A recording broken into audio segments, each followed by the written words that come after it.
We are nearing the postseason now. Any day now, the Celtics are going to have to get it together as they make a push. I know you're looking at your watch. Do you think they can do it? Can they rebound from this recent rough stretch? Before the playoffs start? That's the one. Even if they do, what does it mean? Like, are we going to believe in the Celtics? Are they going a 9 or 10 game win streak to finish off the season? Are we going to say, hey, they turned it around now? At it that way. What if they do turn it around? Do you still believe in them? No, I don't. I think it's fool's gold. Like, this late in the season, you are what you are. I think we're waiting on a team to reveal itself. Unless you're a champion and you're meandering through the season, the Boston Celtics haven't won anything to relax at this point. They're still trying to figure each other out. I went to a game in Brooklyn a couple of months ago. Terry Rozier said, we have too much talent. Marcus Morris said, we don't know what our identity is. When you got Danny Ainge as your executive and Brad Stevens as your coach, if it were anybody else at this point in the season, we'd be calling them frauds. We'd be saying the coach is overrated. We'd be saying the GM has done a bad job, right? Because it's the Celtics, we're giving them a pass. We're letting them skate.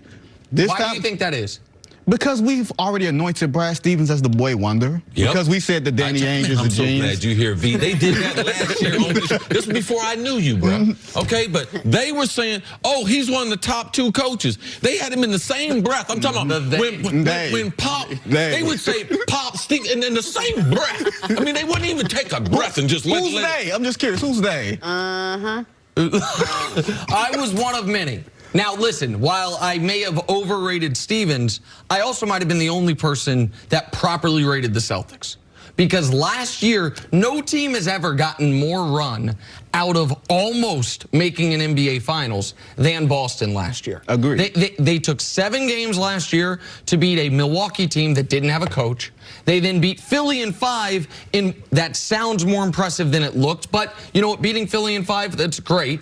And then they were up 3-2 on Cleveland with no Kevin Love and a team whose second best player was Jeff Green, beat them in 6 and then went to their court in 7-1. But Nick, with all that young talent, you saw it, man. You saw in guys being able to be more versatile offensively. You saw, okay, Brad Stevens, he had earned that reputation to that point. They were getting Kyrie, bro. Right. But what I saw last year, they were getting Kyrie, man. They were getting Kyrie, but here's what they had last year that made them so dangerous in the playoffs. And we talked about it during the playoffs. They didn't have a single lame duck on their roster. And by that, I mean every single player that touched the ball was a triple threat. They were hard to defend. They defended at a super high level on one end. And on the other end, everyone would shoot, drive, pass. Everybody, right? Yeah. Now they bring in Gordon Hayward. He's a bit of a lame duck, right? Where he is now. Kyrie's not a lame duck at all, but he is more deliberate. You're not going to be in the flow as much, and you've got the, I don't want to call them delusions of grandeur, but visions of grandeur for Tatum and Brown.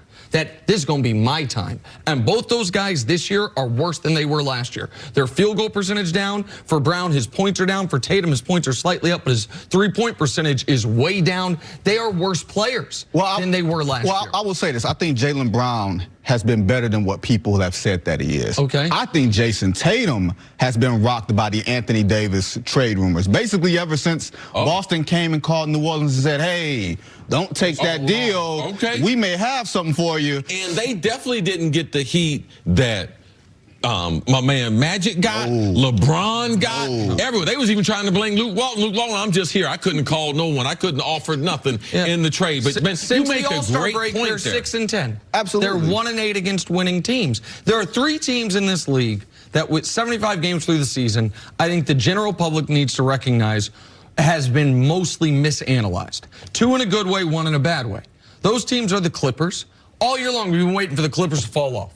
Like when they were good, oh, well, now they traded away Tobias Harris. They're gonna fall off. Yeah, the season's over. Right, okay. The Clippers are 44-30. The second one is Indiana. They were a top 4 seed in the East last year. They were playing that high of a level again this year. Then Oladipo goes down. They essentially trade away their best player. They lose him to injury. All right, they're going to fall off. No, they have maintained. And then Boston in the other direction.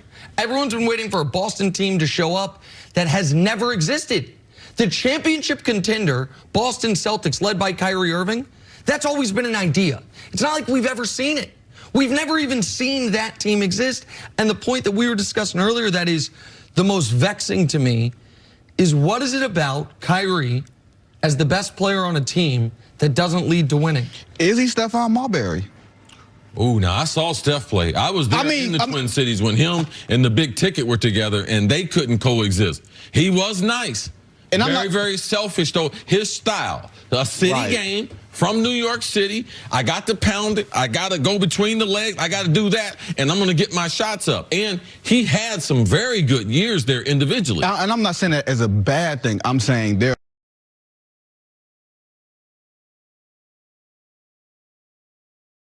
are some guys who are good players, great players, that may not necessarily be fit to be the best player on your team.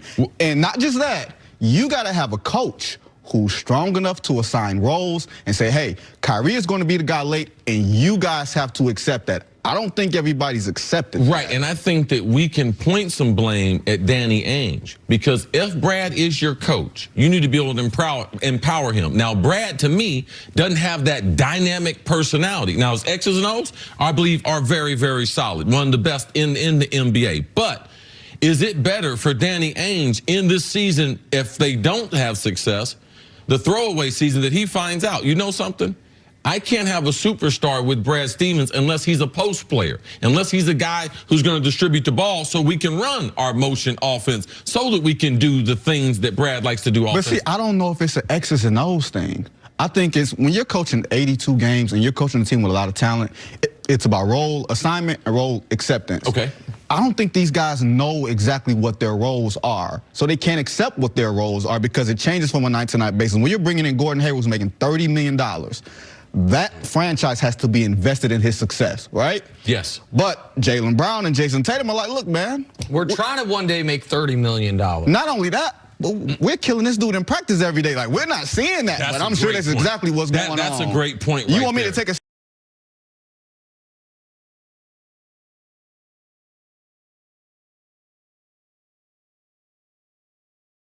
step back to a dude who's already making all this money, and he's not that guy no more. He ain't that, not right now. So that's my problem, what I think is with the Celtics. And I don't think that fixes itself because the playoffs are coming. So not I think even you're the X's and O's, they don't like each other. Now, they have said that in a number of interviews, and I just have not seen a great team not like each other. And I think it's they don't like playing with each other. They seem to get along fine in general, interpersonally, but they don't fit together on the court because people are not all pulling in the same direction. And for Boston, if this year went one way, it ends with Kyrie signing an extension, and then, you know what, Jason Tatum's not their I don't want to say he's a problem, but not their player anymore because he is the crown jewel of an Anthony Davis trade. It goes another way. Kyrie leaves. Tatum is not on the board. Then a lot of other teams can make a better trade for Anthony Davis. And now where are you in Boston? The same place you've been since, honestly, the Big Three broke up, which is thinking about the future. Look at these young players and these young assets we have, but we're not contending. Meanwhile, Kyrie has been there all season, and they're not really winning or playing well. So they're 33 and 29 with him and 10 and 2 without him. There you go. So who knows if Kyrie staying in Boston is the best thing. Look what they put in the prompter. Hey. They He did not around. say you could call him B. No, He just gave you the license to short Vincent. My mother just texted me. She said she can't call him V anymore. Hey, I'm just joking. I'm just joking. My bad. All right, Vincent. Is there a chance the Raptors could keep Kawhi next on First Things First? The V's kind of cute, though. I like that.